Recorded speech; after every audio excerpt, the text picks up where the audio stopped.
We're not interested in pilots just for experimentation. We're interested in proving that they work and that then we can scale them. That is exactly what happened for us with offshore wind. I first met Dominion Energy CEO Bob Blue at a shipping terminal in Norfolk, Virginia. We stood 2 years ago at the site that would one day support Dominion's build-out of the first commercial-scale offshore wind project in the U.S. Since then, Siemens Gamesa, the turbine manufacturer plagued by $1 billion quality control flop, has pulled out of that project. And Dominion's coastal Virginia offshore wind farm is one of only a few to so far survive the rough seas facing the nascent industry. Offshore wind's future, while at times feeling bleak, got me thinking about the evolving role of investor-owned utilities in the energy transition. To be sure, utilities aren't seen as bastions of innovation and are often criticized for slow-walking the fight against climate change. But maybe no other entity is equipped to shoulder the risk of incubating the raft of emerging technologies we desperately need for decarbonization. I'm John Engel, editor-in-chief of Renewable Energy World. And this week on Factor This, Bob Blue breaks down Dominion's own ambitious carbon reduction plan, offshore wind's turbulent waters, and why the utility is leaning in on long-duration battery tech. That's all next on Factor This from Renewable Energy World. Bob Blue, thanks so much for joining the Factor This podcast. It's great to see you. Great to see you, John. Thanks for having me. Yeah, really excited for this one. You are the second utility CEO that we've had on the show, and that follows Entergy Louisiana's CEO, Philip May. And that episode was so well received that I do want to continue to bring in the utility executive perspective to this audience, which is primarily made up of developers, asset owners, EPCs. And I know that can sometimes be unfriendly ground for the utility executive, but I was told that the perspective from the utility was so valuable to hear the thinking and the strategy and how we can work together as an industry. So I'll let that be our foundation for a positive conversation here. I think that makes perfect sense. Appreciate the opportunity. Yeah. So you may not remember this, but the first time we met was a couple of years ago now at the Port of Virginia, where you joined then Governor Northam, Energy Secretary Granholm for the unveiling of a planned offshore wind manufacturing hub to support project development along the eastern seaboard, including the coastal Virginia offshore wind farm. It feels like so much has changed since we talked 2 years ago. The Inflation Reduction Act didn't exist, for one. And the optimism that surrounded offshore wind at the time, I feel like, is a bit more muted today. Let's start there with offshore wind, because I think that puts Dominion in a really unique place. And a reason for having this conversation is my interest and fascination with the investor-owned utility role in the energy transition and incubating these really, really hard things. High level, how do you feel about the state of affairs in offshore wind, even though what Dominion's doing is in a better spot than others? We've seen some struggles. Right. Yeah, John, one thing that hasn't changed since you and I met that event in May of year before last is our project moving forward very much on time and on budget. It was on time and on budget then at the very beginning, and it remains the case since then. So I feel really good about our project. If you sort of take a step back for a moment and think a little bit about our offshore wind project, a few factors have been really valuable for us. One is timing. We started really in the offshore wind business in 2013 when we obtained the lease for the area that we're now developing. We built the first two turbines in federal waters off the coast of the U.S. Those began operating in October of 2020, so right in the pandemic, and they have continued to operate extremely well. They're Siemens Gamesa turbines, and they've operated extremely well for 3 years. That timing really helped us learn a lot about the supply chain in offshore wind, which is something that a United States utility is not likely to know a lot about on its own. But we learned a heck of a lot in that process that has been valuable to us. And then we timed our filing with the State Corporation Commission in the fall of 2021 at a point at which commodity prices were up And so when we went to our regulators and said, this is what our project is going to cost, we had baked in some expenses that maybe other projects did not when they bid on PPA prices prior to the fall of 2021. So the timing has been really valuable.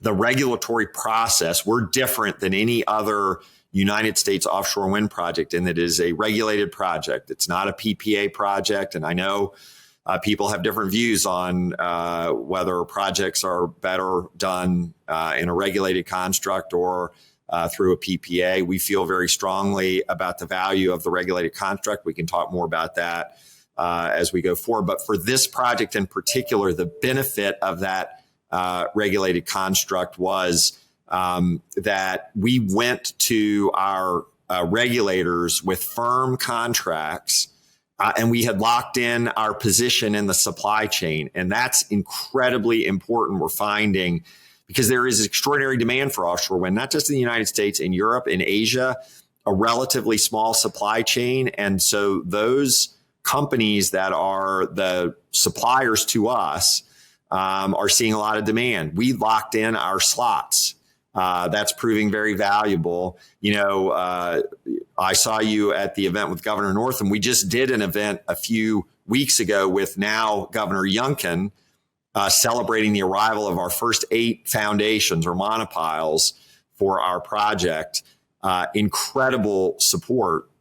But the fact that we got those first 8 monopiles on time and that the second 8 are on their way over from Europe right now, also very valuable. So the timing, the regulatory model, and then finally, the very broad and deep support for this project in Virginia.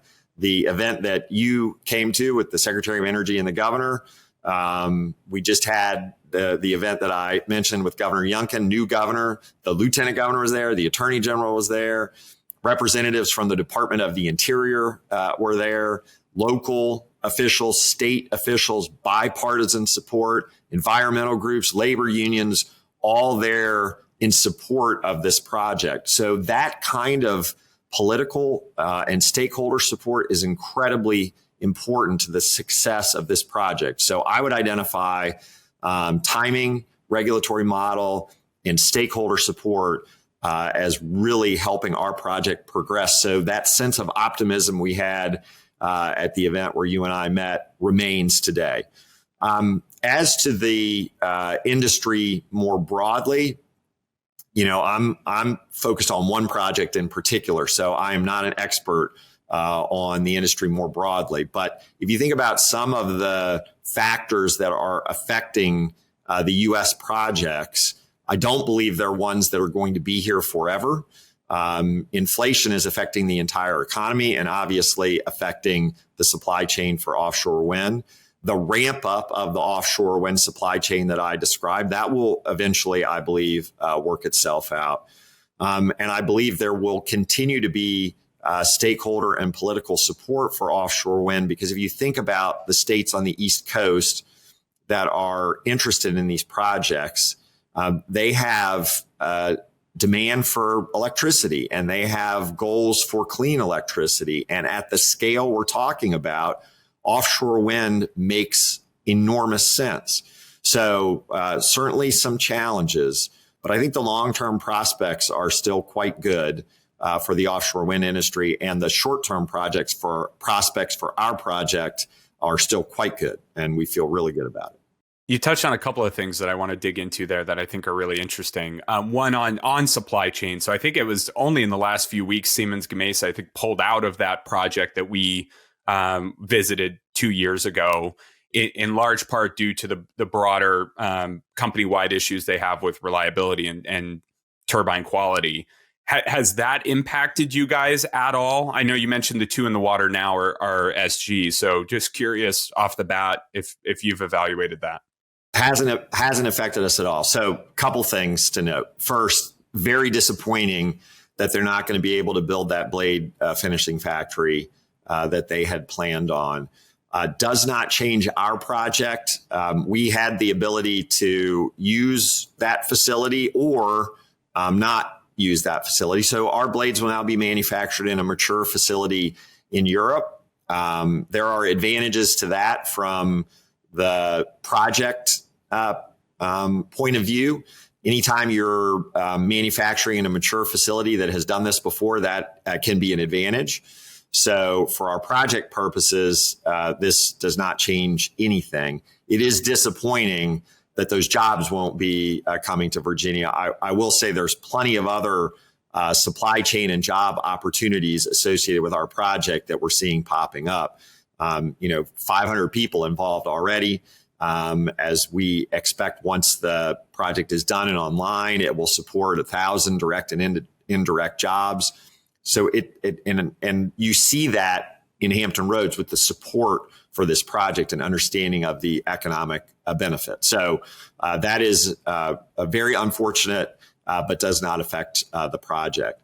It's also important to note with respect to Siemens Gamesa, and obviously we're in very close communication with them regularly at all levels of our two companies. The technical issues that they have experienced have been with their onshore turbines. Yeah. They have not experienced issues with their offshore turbines. We have not experienced any issues with the offshore turbines that we have from them. On the manufacturing of our turbines, they have not started yet. They're not scheduled to start for a while. But we've been over in the factory. We've looked at their QA, QC. We've looked at the schedule for the project in front of us, which is going very well. So we feel very confident in their ability to deliver a high quality product to us on time. And we continue to work with them to make sure that that happens. We're seeing that with the entire supply chain, whether it's the offshore substations or the monopiles that I already described or the cables. All of those components are being manufactured on time, on budget, and we expect that to continue. So bottom line is unfortunate news for Hampton Roads, but not for our project. It does speak to the broader supply chain challenges, though, that do face a nascent industry. And yes, to your point, in getting started on this project a decade ago, the domestic supply chain for offshore wind didn't exist. It still really doesn't. And we need those foundational building blocks to be in place to serve not only coastal Virginia offshore wind, but the other projects that are going to litter the eastern seaboard. And what was so exciting about your announcement was not just the progress on your own project, but Ørsted and Siemens Gamesa investing in this community, investing in this project, laying that foundation. And so hopefully this is only a bump in the road and someone else can fill that void. But those elements still need to be worked out, and we need to figure out how we're going to service this industry. One point being, too, that, and maybe this will get into the regulatory versus PPA choice and avenue, but Dominion having to build its own purpose-built offshore wind, I think a jack vessel, if that's what it's called. Yes. That's a $500 million expense to be able to serve this project because we didn't have any, So right. I would love some color around that too, and maybe again that sends us into that next section. Sure, that's a very good point. Some people in the United States think of offshore wind as a new industry. It's not a new industry. The companies that we're working with have done this in Europe and to some extent in Asia, or have projects that they're working on. As the CEO of one of our counterparties told me, we haven't done projects on your side of the Atlantic, but we have on our side. And what we know is water is wet. They know how to work in the ocean.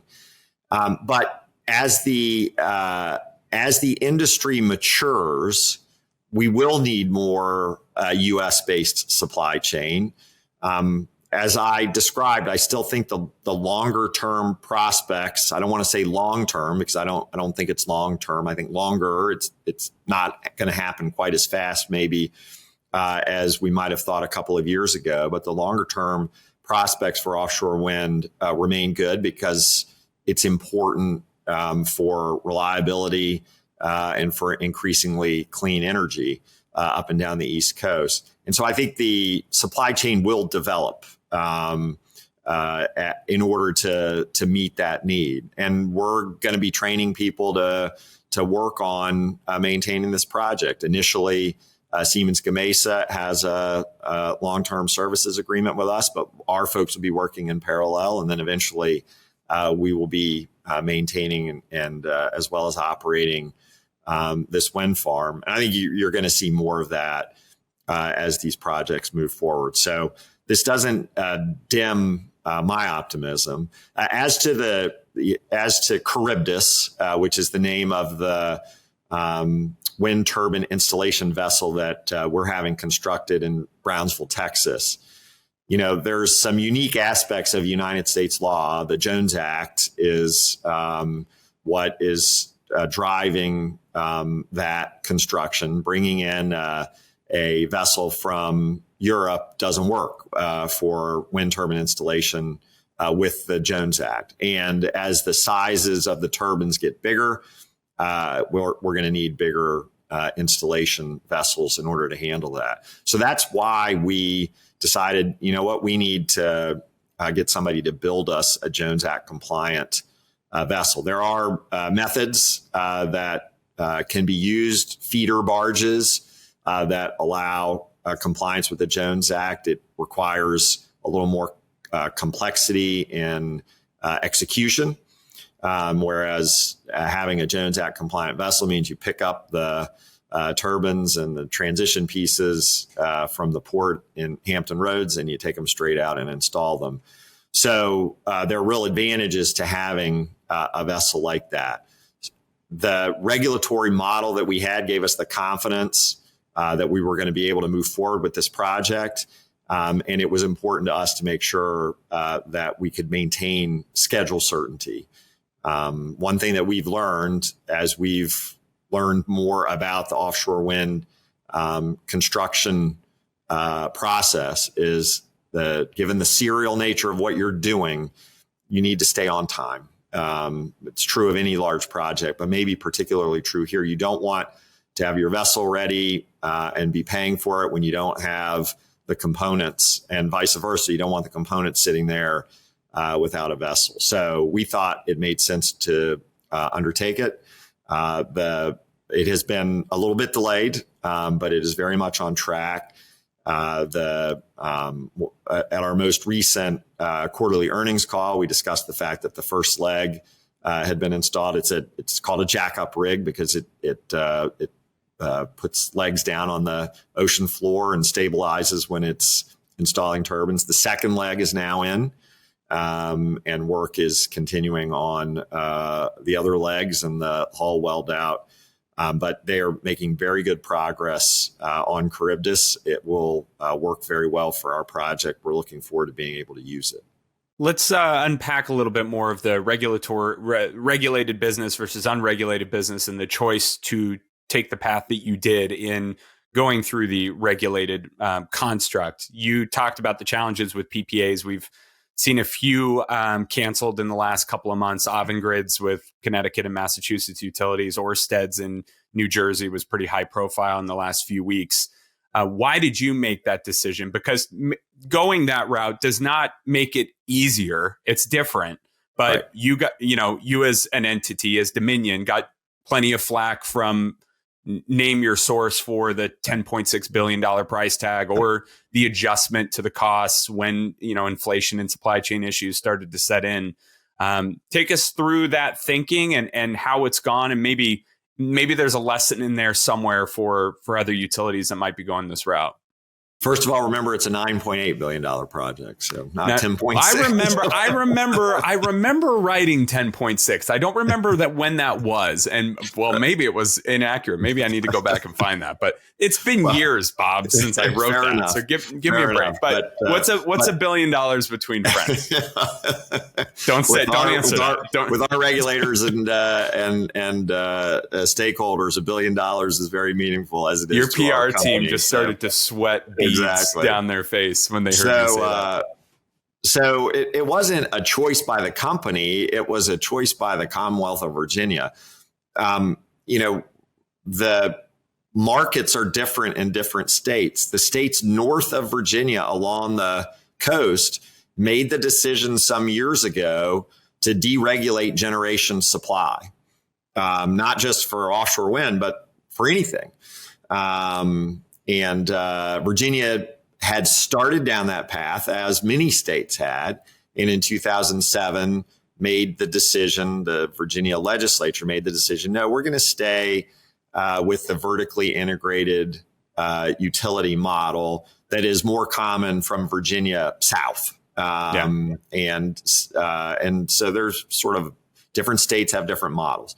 So Virginia's model is regulated generation. There's some exceptions to that, but for a project of this size, the Virginia law was pretty clear that this was to be a regulated project.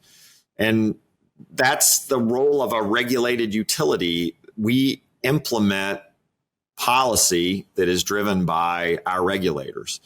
And in this case, our regulators said, we want to do a utility-owned regulated project. And you're right, there's always debate about this.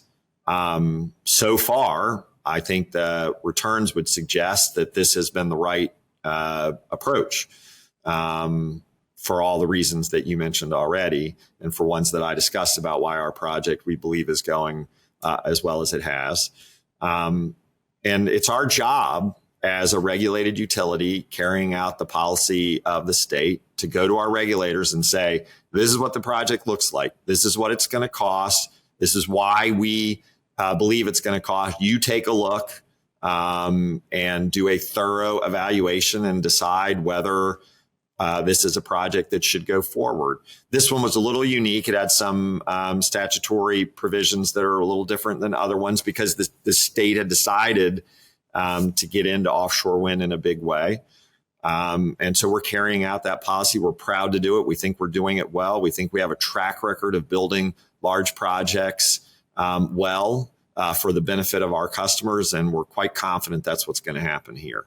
Let's round out the offshore wind conversation because I knew that would cannibalize at least the first half. So I think we're at a good point here. But you've been leading a strategic review of Dominion's entire business that's expected to conclude by the end of, I think, the year or early next year, even including, a reconfiguring of your own compensation package. So it's every piece of the business. That resulted in the sale of 3 gas distribution companies as well. And in September, in that earnings call that I think you alluded to previously, you did signal that Dominion could look for a financial partner in the offshore wind project. What does that mean? What could it mean? And why would you go that route? Well, when we announced this top to bottom business review of our company, we set out important goals and objectives, one of which was to make sure that we shored up our credit profile and strengthened our credit metrics. And one of the reasons for that is we've got a lot in front of us to invest in particularly in Virginia, but also in South Carolina, where we operate, for reliability, which is the first part of our core mission: reliable, affordable, increasingly clean. So investments for reliability and also investments for increasingly clean. Those kind of investments can be hard on the balance sheet of a company anytime you're putting out large capital. And we wanted to make sure that we ended this top to bottom business review in a place where we had shored up our credit profile. One of the ways that we may be able to do that is with an equity partner in offshore wind. As we've described, it's a $9.8 billion capital outlay. And so having a financing partner who can help with that, and then we'll also get the benefits of the cash flows from the project once it is operating, is potentially appealing to us. And as we said on that earnings call, we're in advanced stages of discussions with a number of credible counterparties who may want to invest in our project. If there is a way to do that that makes sense for our shareholders, the owners of our company, and for our customers, ultimately, this will require approval from our regulator here in Virginia, the State Corporation Commission. That's something that we think we ought to take very seriously. So we're looking at it, and we think it may well have merit, and does not affect any of the things we've been talking about in terms of the ability to get the project done. That is just a real focus of sort of our overall credit profile, balance sheet, issues that we're trying to address. So I think offshore wind is a good way for us to segue into other technologies as well, because as I mentioned in the setup for this episode and in your introduction, I think the vertically integrated investor-owned utility, while not everyone's favorite, does have a unique ability. I think everyone loves. I think everyone loves. Oh, Bob, you'll get some emails. It just from rolls this. off the tongue. Vertically integrated investor-owned utility. Yeah, and say what you want, and people will have their criticisms of every entity, but especially in this dynamic that we find ourselves in with developers on one side of the fence and utilities on the other. There are certainly issues that we need to work out, but the investor-owned vertically integrated utility has a unique ability to take on these really hard challenges. And for all the issues that you may identify, there are a few others that can take on a $9.8 billion project. You like that? Yeah. And we're starting to see it in storage too. So long duration energy storage, another technology that in a deeply decarbonized world, we know we need a lot of to bridge the gap if we want to get rid of gas. The market doesn't exist today. And to find partners and customers for that technology is incredibly difficult. But we are seeing some vertically integrated utilities like Dominion partner with the likes of Form Energy or Intervenue on these new projects, albeit pilots, and people will note that they are small and pilot projects, but it's helping a small industry that we need get off the ground. What do you think just about that premise? And then we can dive into those relationships specifically. But what do you see as the key role of the utility, the IOU, in this energy transition that is coming, is happening? I totally agree with the premise that utilities can be great mechanisms for scaling up innovation. And we've done that throughout our history at Dominion Energy, whether it's the first 500 kV transmission backbone, which we built back in the 60s, or on the storage front, the largest pump storage facility in the country, which we operate today with great value to our customers in Bath County, Virginia. The ability to go from not generating at all to generating 3,500 megawatts in a matter of minutes. Those are examples, and there are others, of innovations that our company has helped scale. And so I expect the same will continue. And as I mentioned earlier, we are instruments. We carry out state policies or federal policies. And so we've got that role. And then we also have the role of responding to what our customers are looking for. And, at Dominion Energy, we have a number of large data center customers. They are very innovative companies.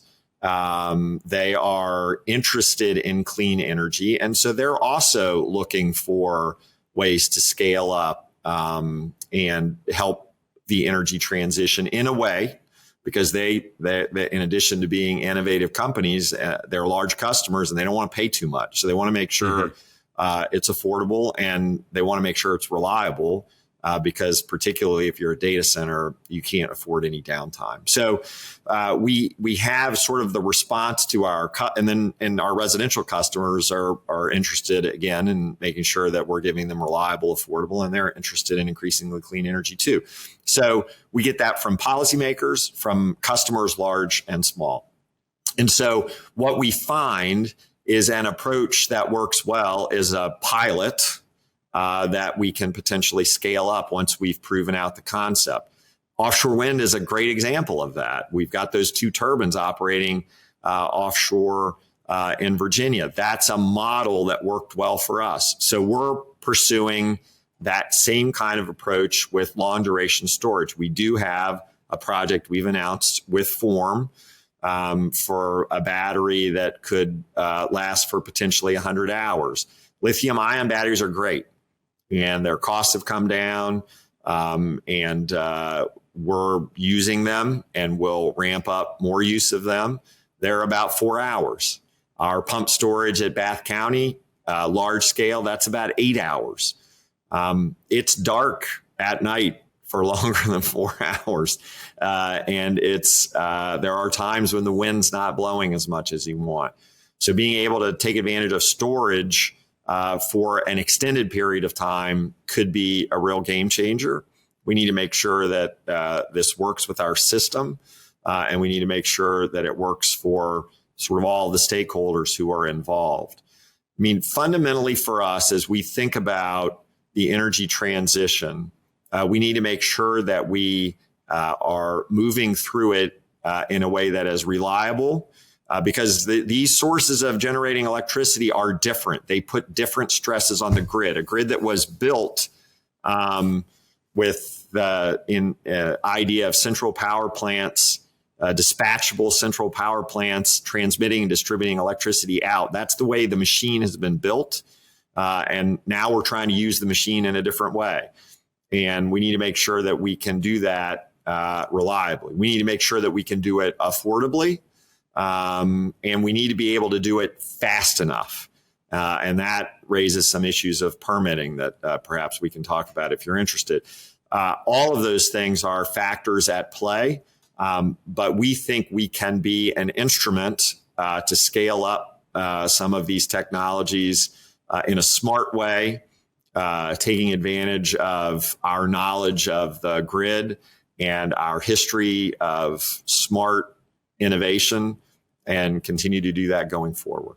And for those interested, Form Energy co-founder Matteo Jaramillo was a previous guest on this podcast. So you can check out more about their technology and how they're working to support utilities like Dominion and others. They have a number of contracts now. Dominion, Southern, they've got one with a Minnesota co-op that escapes. I think Excel, actually. Excel, they've got Excel as well. I mean, and you start to look at that deck and you start to see, okay, so maybe there is some support for this. And the next question then is you don't want good technology to just get into pilot hell. You know, we know there are a lot of good. So I don't know if there's a better phrase for that, but there are a lot of innovative solutions out there that we do know work. But it's challenging to achieve all of those thresholds that you have to with reliability and safety and decarbonization and so on. But I talk to a lot of smart people, all the time. And the way it's been framed to me is we need to not only incubate the technology, but go from pilot to scale. We need to help get to the next stage after that if it does work. How do you view that? And say, 2-3 years, 5 years, whatever it takes to flesh out this technology on your own system, what comes next? Scale. I mean, we're not interested in pilots just for experimentation.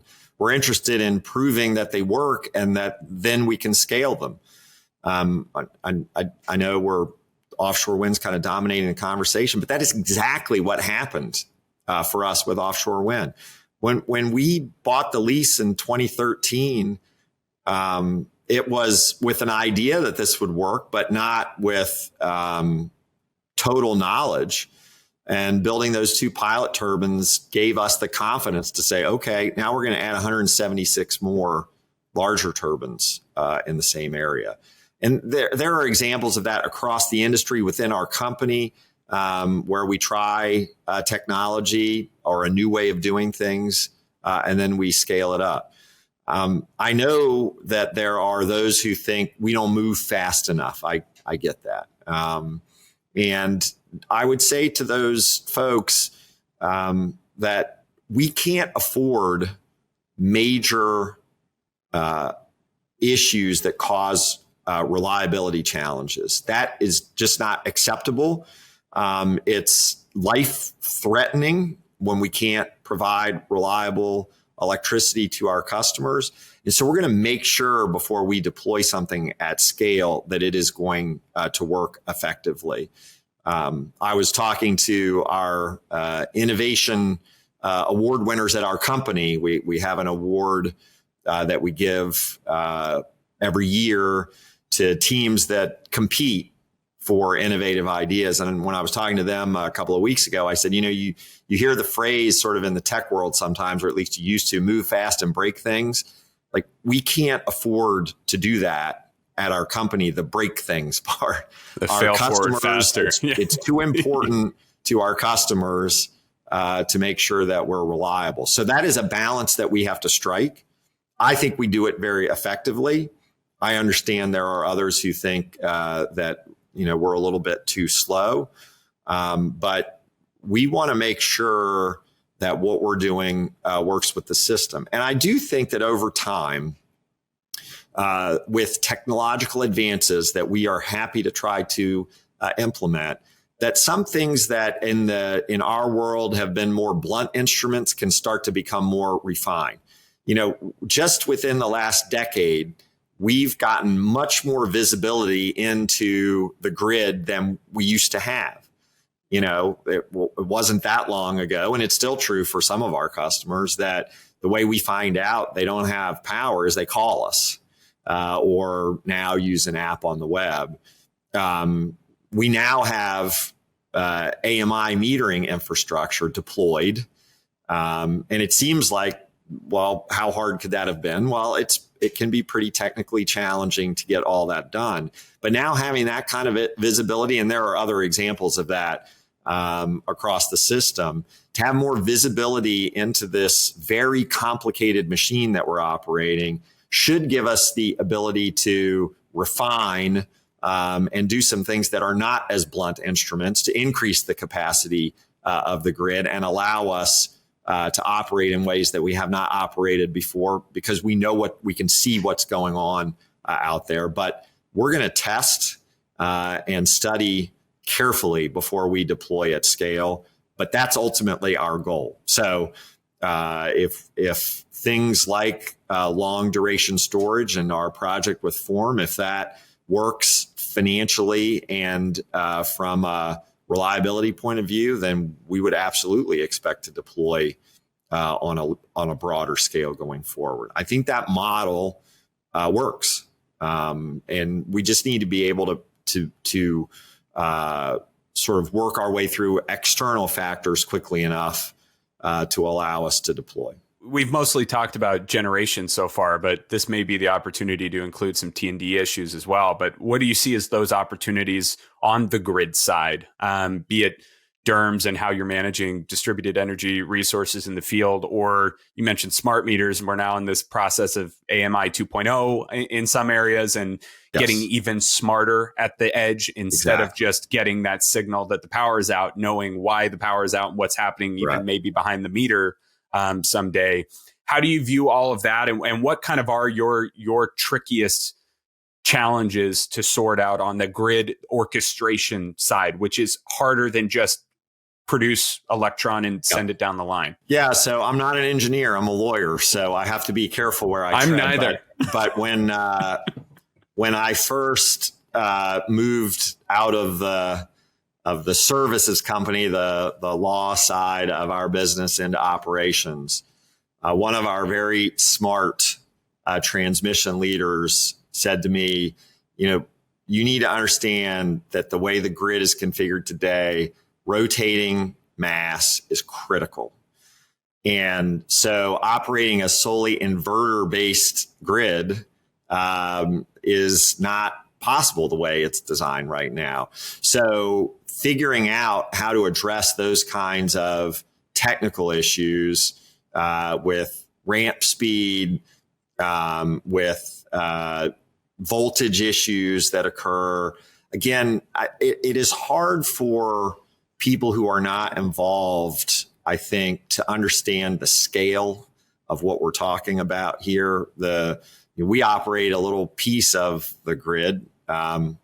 It's a big undertaking for us, but as compared to the entire grid in North America, it's relatively small. And yet for us, that scale is huge. And so thinking about how all these pieces interact, a technology may work well from one point of view, but it may cause issues on another.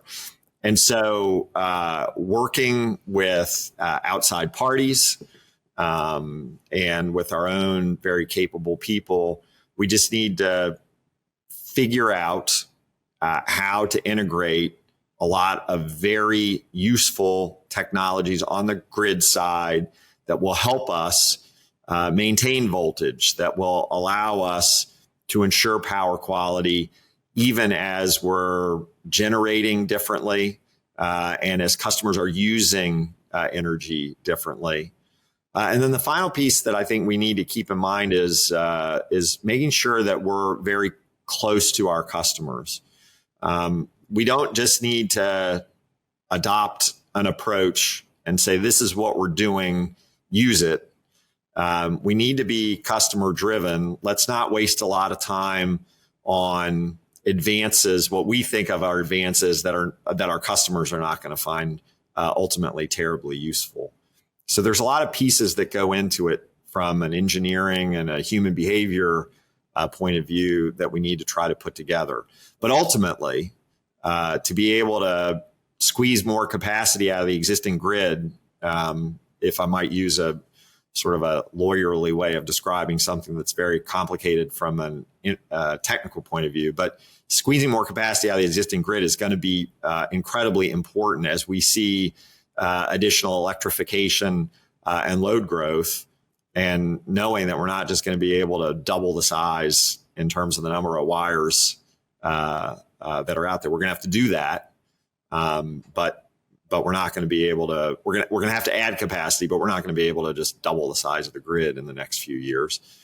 And so we need to take advantage of smart technology to do that. You've mentioned customers. This is just a quick aside, but you've talked about your customers, driving your decision making in many ways. And Virginia is home to the data center capital of North America, and you have obligations to serve those loads, of which the Microsofts and Googles of the world want 24/7 clean energy wherever they can get it. They want to try out SMRs. Microsoft is investing a lot in nuclear technology. Google just powered up their enhanced geothermal plant in Nevada yesterday. So I think, excuse me, I think that's an interesting piece of this, and the value of that demand from customers should not be overlooked. In that conversation I had with the Entergy Louisiana CEO, Philip May, I had brought him on the podcast because they were procuring 2,000 megawatts of solar. And in Louisiana, that's a big deal. And that makes you double take a little bit and say, what's going on in Louisiana? The corporates wanted it. The industrials wanted it. That's why it was happening. Decarbonization goals exist at Entergy, and they are trying to get there by 2050. But that wasn't the reason this was happening. How crucial is that demand from the industrials, from your clients, customers in the decision-making process as you say, okay, we will go try out a form, or we will bring more lithium ion onto the system. We will procure more solar. How do you go about that? It's incredibly important. We listen to our customers, as any successful business does. And when we talk to the Amazons of the world and the Googles of the world, it's important for us to say, what are your objectives? How can we help you meet them? And how can we take advantage of your talents and sometimes your balance sheet to achieve those goals? It's a challenging dynamic because, as I mentioned, those customers aren't looking to pay exorbitant prices for electricity. No one is. They're not looking to pay exorbitant prices for anything that they get from a supplier. But they do all have clean energy goals. And we've had strong partnerships with Amazon on solar projects over the years. And so we find that we can learn a lot from those customers, and makes us a better company. And so I think that's going to continue to happen. As I mentioned, we're instruments of policy in a sense. We are also, just like any other business, going to respond to the needs of our customers. And we don't see any evidence of their goals getting less aggressive. Their goals are getting more aggressive in terms of clean energy. We want to try to help meet those goals. And we think that they can be the source of some pretty good ideas for that. Let's round out with some of the challenges that you face and how you're addressing them. We talk on this show a lot about interconnection and permitting issues being, two of the biggest drags on the energy transition. And we see those through the perspectives of developers and asset owners, but utilities also don't like bad interconnection policy. we Interconnection queue backlogs are not good for utilities either. You have load serving responsibilities and want to meet forecasts and deploy where you need to. How do you view the state of affairs there? I mean, maybe starting off with interconnection, the big pause and restart being PJM, but FERC Order 2023 was significant by most accounts and should institute at least some uniformity across the country. But where are we at with interconnection in your opinion? Yeah, well, so we supported PJM's interconnection reforms. The cluster-based first ready approach, we think, makes a lot of sense. We're happy to work with PJM on that. Order 2023, we think may have gone a little too far with penalties and the elimination of reasonable efforts standards. We think that PJM queue reform approach can address a lot of what 2023 was after. But ultimately, as you point out, we're in the same boat as everyone else. It doesn't help anybody in the industry if the queue is not working. So we need to partner with others to try to get to the right point there, because we need the capacity. It's really important ultimately for us to be able to serve our customers. So I'm optimistic that we'll get to the right place. I think we're headed in the right direction with PJM queue reform. As I said, maybe some issues we would take with Order 2023. And how about transmission just in general? We know that projects can take a decade plus just to make it through the regulatory process. There seems to be interest in Congress for some federal reforms on permitting for transmission and other large interstate projects like that. And FERC, I believe, is in the midst of a regional transmission proceeding now. Where do we need to go on that front? Because we know we need more capacity. Will we be able to 3x the grid in 20 years? Maybe not, but we need as much as we can get. So where's the next stop? Yeah, so a lot of our transmission projects, most of our transmission projects that we work on are not interstate. They are within our footprint here in Virginia. And we've been able to do very well with working with our state regulators. And, the most recent PJM open window, we had a number of projects advanced to try to address some of the constraints that we've seen, particularly in Eastern Loudoun County, around where many of the data centers want to locate. So the state process, we think, works very well. Broadly, permitting reform and specifically related to transmission, we think makes a lot of sense. We have a project that is actually in service in Virginia that has been in service for 5 or more years now.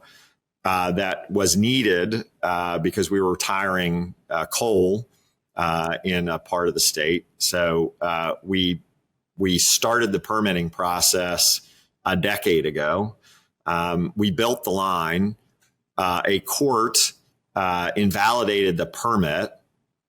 Basically, the Corps of Engineers had done an environmental analysis as opposed to a formal environmental impact statement. The DC Circuit said you got to do to the Corps, you have to do an EIS. So we don't have a permit for the line. We've been allowed to operate it as the Corps has gone back and done the EIS, but we're now a decade or more later. Thank goodness we're able to operate the line, because we've had weather times when it was critical for us to be able to serve load. But that's an example of where this process is taking an awfully long time. The way I think about it is the permitting process needs to be thorough. It needs to be demanding. It needs to have a beginning, and it needs to have an end. I mentioned I'm a lawyer. I think lawyers are very good at focusing on process, and sometimes the government needs to focus on outcomes. We're trying to address a climate crisis, and we're going to need to move quickly in order to do that. So there were some permitting reforms enacted by Congress last year. That's helpful. If there are others that can allow us to develop a process that is thorough but efficient and achieves the outcomes that the government is seeking to achieve in terms of addressing climate and promoting the energy transition, then we would be all for it. Bob, you've given me almost an hour here, so this will be the last one, and I do appreciate all the time. Your view of the role of the modern utility in the energy transition. What should you be doing? What we've talked a lot about what you are doing, but how does that evolve? And what can the utility be best used to address as we address, the climate emergency that you just mentioned? Well, we've talked a lot about it. We execute public policy, and we execute on behalf of customers. And our role is to make sure that we do that in a way that advances our core mission of reliable, affordable, increasingly clean energy. So that means working with policymakers and working with customers and working with other stakeholders to make sure that the projects and the approach that we are carrying out achieves those objectives. And sometimes they're competing. And we need to make sure that we're doing our part to help navigate those sometimes competing objectives. But we've been doing that since the beginning, since our company first started operating, and it's true of other utilities as well. So I don't necessarily see our role as changing in that context, but our role does change as the policy objectives and the objectives of our customers change. And what we are seeing, as we have discussed, is that many policymakers and many customers are looking for a transition to cleaner, smarter energy while maintaining affordability and reliability. We think we're well positioned to do that. We look forward to it. It's why we get up every morning excited about what we can offer the country and our customers. And as I say to our team, no other organization you could work for has a mission more important than ours, because nobody else can carry out their mission if we don't carry out ours. Thanks for the time today, Bob. I really enjoyed it. Thanks for coming on the podcast. Thanks, John. Appreciate it.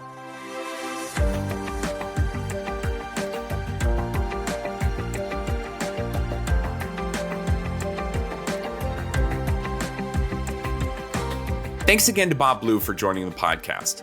Factor This is a production of Renewable Energy World and Clarion Energy. Join us every Monday as we break down solar's biggest stories with industry leaders who actually move the needle. And please leave us a rating and review wherever you get your podcasts. Thanks for listening, and we'll see you next time on Factor This from Renewable Energy World.